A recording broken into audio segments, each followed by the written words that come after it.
தேன் துளிகள் என்ற நிகழ்ச்சிக்கு உங்களை அன்புடன் வரவேற்கிறோம்.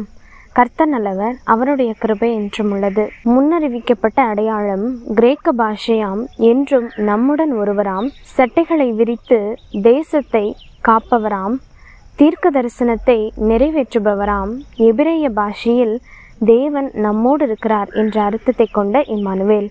மீண்டும் சொல்கிறேன், முன்னறிவிக்கப்பட்ட அடையாளம் கிரேக்க பாஷையாம், என்றும் நம்முடன் ஒருவராம், சட்டைகளை விரித்து தேசத்தை காப்பவராம், தீர்க்க தரிசனத்தை நிறைவேற்றுபவராம், எபிரேய பாஷையில் தேவன் நம்மோடு இருக்கிறார் என்ற அர்த்தத்தை கொண்ட இம்மானுவேல். கர்த்தருடைய வார்த்தை சொல்லுகிறது, மத்தேயு 1:23. அவன் இதோ ஒரு கன்னிகை கர்ப்பவதியாகி ஒரு குமாரனை பெறுவாள், அவருக்கு இம்மானுவேல் என்று பெயரிடுவார்கள் என்று சொன்னான். இம்மானுவேல் என்பதற்கு தேவன் நம்மோடு இருக்கிறார் என்று அர்த்தமாம். ஒரு வேத வினா ஒன்றை உங்களிடத்தில் கேட்க விரும்புகிறேன்.